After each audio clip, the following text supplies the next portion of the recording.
نیت کی طاقت اور غیب کی مدد۔ بہت پرانے وقتوں کی بات ہے، ایک دور دراز بستی میں ایک بوڑھا شخص رہتا تھا جس کا نام بابا فرید تھا۔ بابا فرید ایک بہت ہی نیک، صابر اور اللہ پر توکل کرنے والے انسان تھے۔ ان کی زندگی سادہ تھی، لیکن ان کا دل اللہ کی محبت اور انسانیت کی ہمدردی سے بھرا ہوا تھا۔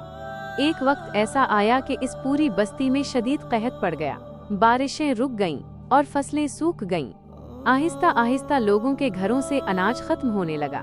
بابا فرید کے گھر میں بھی فاقوں کی نوبت آ گئی۔ مسلسل 3 دن گزر گئے، لیکن ان کے اور ان کی نیک بیوی کے پاس کھانے کو ایک لقمہ بھی نہ تھا۔ جب بھوک کی شدت برداشت سے باہر ہونے لگی تو بابا فرید کی بیوی نے انتہائی صبر کے ساتھ کہا، ستارہ، اے اللہ کے بندے، اللہ کی بارگاہ میں دعا کریں اور ہمت کر کے باہر نکلیں، وہ بہت غفور و رحیم ہے، وہ اپنے بندوں کو کبھی تنہا نہیں چھوڑتا۔ بابا فرید نے اللہ کا نام لیا اور جنگل کی طرف نکل گئے تاکہ کچھ لکڑیاں کاٹ کر بیچ سکیں اور رزق کے حلال کما سکیں۔ سارا دن تپتی دھوپ میں محنت کرنے کے بعد شام کو وہ چند لکڑیاں بیچنے میں کامیاب ہوئے۔ ان لکڑیوں کے بدلے انہیں اتنے ہی پیسے ملے کہ وہ بمشکل ایک بڑی روٹی خرید سکیں۔ وہ خوشی خوشی وہ روٹی لے کر گھر کی طرف جا رہے تھے اور سوچ رہے تھے کہ آج 3 دن بعد وہ اور ان کی بیوی اللہ کا شکر ادا کر کے کچھ کھائیں گے۔ ابھی وہ بستی کے قریب پہنچے ہی تھے کہ راستے میں ایک مسافر نظر آیا۔ وہ مسافر درخت کے سائے میں ڈھیر تھا، اس کا چہرہ زرد تھا اور وہ بہت نحیف لگ رہا تھا۔ بابا فرید کو دیکھ کر مسافر نے کانپتی آواز میں کہا، ستارہ، اے نیک انسان، خدا کے لیے مجھے کچھ کھانے کو دے دو، میں کئی دنوں سے بھوکا ہوں اور مجھ میں مزید چلنے کی سکت نہیں ہے۔ بابا فرید ایک پل کے لیے رک گئے۔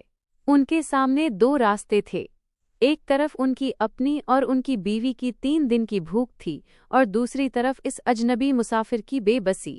انہوں نے اپنے دل میں سوچا، اگر میں نے یہ روٹی خود کھا لی تو شاید میری بھوک مٹ جائے، لیکن اگر میں نے اللہ کے اس بندے کی مدد کی تو میرا اللہ مجھ سے راضی ہو جائے گا۔ بغیر کسی ہچکچاہٹ کے بابا فرید نے وہ پوری روٹی اس مسافر کے حوالے کر دی۔ مسافر کی آنکھوں میں آنسو آ گئے، اس نے پیٹ بھر کر روٹی کھائی اور آسمان کی طرف ہاتھ اٹھا کر دعا دی، ستارہ، اے اللہ کے نیک بندے، اللہ تمہیں وہ رزق عطا کرے جو کبھی ختم نہ ہو اور تمہاری نسلوں میں برکت ڈال دے۔ بابا فرید خالی ہاتھ گھر پہنچے۔ جب انہوں نے اپنی بیوی کو سارا واقعہ سنایا تو ان کی بیوی ناراض ہونے کے بجائے مسکرائیں اور بولیں، ستارہ، آپ نے بہت عظیم سودا کیا ہے۔ انسان کا دیا ہوا ختم ہو جاتا ہے، لیکن اللہ کی راہ میں دیا گیا کبھی ضائع نہیں ہوتا۔ ابھی وہ یہ باتیں کر ہی رہے تھے کہ اچانک دروازے پر دستک ہوئی۔ بابا فرید نے دروازہ کھولا تو وہاں ایک اجنبی شخص کھڑا تھا جس کے ساتھ ایک بڑا سا ٹوکرا تھا۔ اس شخص نے کہا، یہ آپ کے لیے تحفہ ہے، ایک مسافر نے مجھے یہ یہاں پہنچانے کا کہا تھا اور ساتھ یہ پیغام دیا ہے کہ یہ اللہ کی طرف سے اس نیت کا بدلہ ہے جو تم نے آج دکھائی۔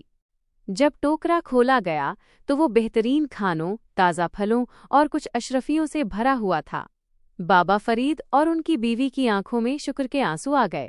انہوں نے سجدہ شکر ادا کیا اور سمجھ گئے کہ جب انسان اللہ پر پورا بھروسہ کر کے اپنی ضرورت پر دوسرے کی ضرورت کو ترجیح دیتا ہے تو اللہ پاک اپنے غیب کے خزانوں سے اسے وہاں سے نوازتا ہے جہاں سے اسے گمان بھی نہیں ہوتا۔ حاصلی سبق۔ پیارے دوستو، اس کہانی سے ہمیں یہ سبق ملتا ہے کہ سخاوت کبھی انسان کو غریب نہیں بناتی۔ اللہ کی راہ میں خرچ کیا گیا 1 روپیہ بھی 10 گنا ہو کر واپس آتا ہے۔ ہمیں چاہیے کہ مشکل وقت میں بھی دوسروں کا خیال رکھیں، کیونکہ جو زمین والوں پر رحم کرتا ہے، آسمان والا اس پر رحم کرتا ہے۔